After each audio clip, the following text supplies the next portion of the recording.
Tu as demandé à nous voir? Oui, c'est vrai. Je suis au regret de t'informer, France, et aussi toi, Tchad, que vos demandes de permis d'exploitation de pétrole se trouvant à ma frontière avec le Tchad sont rejetées. Les Chinois m'ont fait une offre bien plus intéressante. Hein, mais dois-je te rappeler, après tout, que tu me dois à moi ta sécurité, hein? À ce sujet, merci beaucoup, Tchad. Merci beaucoup de m'avoir aidé à prendre le pouvoir. Mais maintenant, je vais utiliser les services de l'Afrique du Sud pour assurer ma garde personnelle. Mon uranium, alors? Ah, la mine d'uranium. Tu croyais peut-être que ta transaction de 2,5 milliards de dollars allait passer inaperçue. J'ai des yeux derrière la tête, mon cher France. Tu as racheté les droits d'exploitation auprès de la compagnie minière canadienne avec qui j'étais déjà en négociation avancée. Et tu ne m'as pas versé un seul franc. Mais ça ne va pas se passer comme ça. Je souhaite renégocier les termes du contrat afin que tu me payes ce que tu me dois. Et si tu refuses, je suis certain que les Chinois me feront une bien meilleure offre.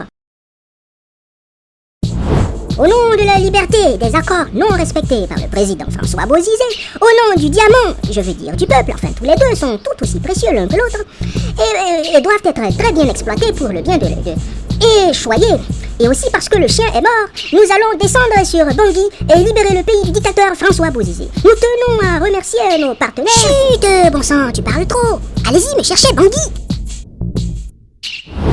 France, tu dois m'aider. Au nom des 11 accords post-coloniaux, utilise tes forces militaires présentes sur mon territoire pour stopper les rebelles. Non, je ne crois pas. Les militaires ne sont pas là pour ça. De plus, tu m'as demandé de renégocier le contrat d'uranium, et je pense même que tu as refusé de me donner des concessions pétrolières. Alors, où veux-tu que je trouve de l'argent pour pouvoir payer les cartouches et les soldats qui vont t'aider à protéger ton régime? Ce n'est pas l'armée du salut, ici. Hein? Ça coûte cher, tout ça. Les affaires ne marchent plus, alors tu dois te débrouiller. Tu as dit que les Sud-Africains peuvent assurer ta sécurité. Alors, débrouille-toi avec eux. De plus, tu as refusé de me donner les permis pétroliers dans le Nord. Alors, c'est compliqué, mon cher ami, c'est très compliqué. Il va falloir que tu te débrouilles tout seul, comme un grand. Oh mon Dieu, c'est foutu!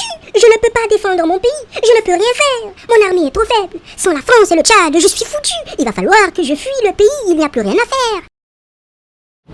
On a réussi, les gars. Bozizé a fui le pays. On est les nouveaux patrons, ça y est, c'est fait. Fantastique, fantastique. Michel, tu seras le nouveau président de la République centrafricaine. Avec toi aux commandes, nous sommes certains que les choses vont se passer comme on veut que ça se passe. Maintenant, donne-nous les clés des magasins d'armes et de munitions de la République centrafricaine.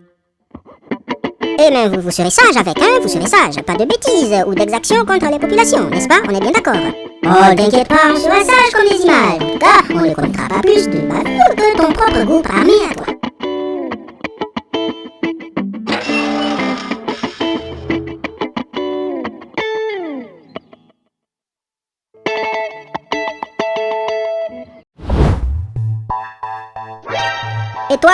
Et toi, tu as osé voler mon diamant. Tu vas le payer de ta vie. Tuez-le. Comment ça, tu n'as pas d'argent pour payer la taxe? Oh non, t'inquiète pas, ce n'est pas grave. Tu vas le payer en nous donnant ta femme. Mais j'ai rien fait, je suis innocent. Je sais que tu es un anti-Balaka, ce qui veut dire, par conséquence, que tu supportes ce poltron de Bozizé que nous avons renversé. Oh, mais c'est totalement faux. Je veux juste qu'on me fiche la paix. Vous, les Séléka, ne respectez aucune règle dans ce pays. Et en plus, pour ton information, ce ne sont pas tous les anti-Balaka qui sont des supporters de Bozizé. Moi, je veux juste qu'on me fiche la paix. Je veux juste éviter que vous commettiez des exactions et des injustices contre ma famille et les gens que j'aime. Chers membres du Conseil de sécurité permanent de l'ONU, depuis la chute impossible à arrêter du président Bozizé et l'arrivée au pouvoir de Michel Djotodia, les groupes armés qui composent l'alliance de la Séléka ont pillé les armements et les arsenaux nationaux de la République centrafricaine et commettent des exactions contre les civils. Je propose un embargo qui va couvrir l'ensemble du territoire de la République centrafricaine afin d'étouffer ou de ralentir au moins les foyers d'exactions commis par les deux camps.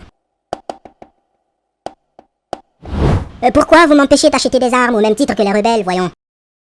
Oh mon cher Michel, tu ne contrôles plus rien du tout dans ce pays, bon sang. Tu as laissé les rebelles piller tous les arsenaux de ce pays. Ils sont en train de foutre le désordre un peu partout. Tu sais, si j'étais toi, je démissionnerais pour laisser ma place à quelqu'un que je qualifierais de plus favorable. Un conseil de transition peut être mis en place et quelqu'un va être choisi de manière indépendante pour le bien du peuple tchadien. Félicitations à toi, mon cher Touadéra, pour ton élection présidentielle. Après de nombreuses années que je qualifierais d'incertaines avec des présidents et des leaders incompétents. Ça faisait vraiment longtemps que ce pays souffre de cette malédiction des ressources naturelles dont souffrent la plupart des pays africains, en particulier dans mes anciennes colonies. Mais bon, je suis sûr que vous comprendrez que c'est un malheureux hasard du destin. Qui vous le dites, France? Mais j'ai besoin que vous parliez au Conseil de sécurité de l'ONU pour qu'il lève l'embargo contre mon pays. Nous sommes désormais prêts à récupérer notre territoire des mains des rebelles. Nous sommes tous absolument très démocratiquement élus. Alors, il est temps de lever les sanctions et de nous permettre d'acheter des armes, équiper les forces et repartir à la conquête de notre territoire. Des armes pour attaquer les rebelles et totalement stabiliser le pays, ouais, pourquoi pas. Je pense que je peux te trouver quelques AK-47 et des munitions que j'ai saisies qui devaient aller à des pirates somaliens, je crois. C'est pas grand-chose, mais ça pourrait te permettre un peu de jouer aux policiers et aux gendarmes dans ce petit pays d'Afrique centrale et surveiller mes richesses naturelles en attendant que je vienne les chercher un jour quand mes investisseurs seront prêts pour un partenariat gagnant-gagnant comme d'habitude, tu sais de quoi je parle. Pardon, je ne t'ai pas bien entendu, France? Oh, je plaisante, c'est africain, mais vous n'avez vraiment pas le sens de l'humour, Écoutez, c'est fini la colonisation, Depuis les années 60, vous êtes indépendants, bon sang, arrêtez de voir des choses qui n'existent pas. Excusez-moi de m'ingérer dans votre intéressante conversation entre États souverains, indépendants et respectueux l'un de l'autre, mais je pense que ce n'est pas une bonne idée de donner à un État souverain et indépendant des armes confisquées qui devaient servir à commettre des crimes en Somalie. Oh mince, c'est dommage, mais il a raison, la Russie a raison. De toute façon, qu'est-ce que sont 1400, 1500 AK-47, ça ne changera pas grand-chose à cette histoire, Il faut négocier avec les rebelles, c'est la seule solution possible. Pardon, on parle de 1500 fusils d'assaut? Tout ça pour 1500 fusils? Ok, écoutez, Voyons, je propose de lui livrer 5000 armes. 5000 armes de mon stock, donc des fusils, des armes automatiques, et aussi des munitions, des instructeurs, pour les apprendre à les utiliser. Wow, du calme, Russie, On ne livre pas des armes comme ça à un pays africain sans garantie, voyons. Et si les armes se retrouvent encore entre les mains des différents groupes rebelles qui tournent dans ce pays, es-tu prêt à supporter la responsabilité? La Centrafrique vient à peine d'apprendre à lasser ses chaussures, voyons. Façon de parler, bien sûr, ne m'attaquez pas. Et tu veux mettre dans ses yeux, dans ses mains, des armes à feu? Il n'a jamais connu une telle puissance de feu. Mais ils vont tous se tuer. Prends sa raison, là. Et s'il devient fou et commence à massacrer sa population, Ou que des unités qui échappent à son contrôle commencent à massacrer sa population, Les présidents africains ne sont pas assez intelligents pour savoir comment utiliser le pouvoir d'État, Tu te souviens de Bokassa? 5000 armes, c'est une puissance de feu incroyablement supérieure. Leur mental ne pourra pas le supporter. Et les gars, je suis juste là, vous savez, j'entends tout ce que vous dites. Écoutez, rassurez-vous, tout ce que je veux, c'est récupérer le contrôle de mon territoire.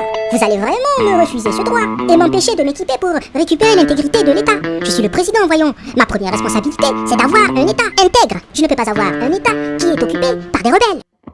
Les gars, on se calme. Si on ne lui donne pas d'armes pour équiper son armée et ses forces de l'ordre, alors son État n'est que de la poussière qui va sûrement voler au vent. Votre jeu démocratique ne servira à rien du tout, Surtout lorsque les rebelles, soudainement poussés par je ne sais quel sponsor, auront décidé de le chasser parce qu'il aurait pris des décisions politiques, économiques ou qui sait même géopolitiques, qui ne plaisent pas à leurs sponsors. Écoutez, regardez là, voici le plan. Il y a la liste de toutes les armes que je me propose de livrer, les unités qui vont les recevoir, les lieux où ils seront stockés, entreposés et gardés, les numéros de série, etc. Tout y est, alors pas de panique. Juste une petite question, les gars.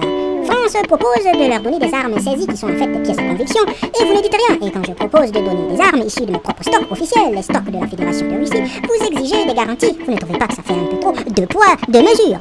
Ok, c'est bon. Tu peux lui livrer des armes. Tant que ce plan est respecté et que les garanties également, je crois que c'est bon.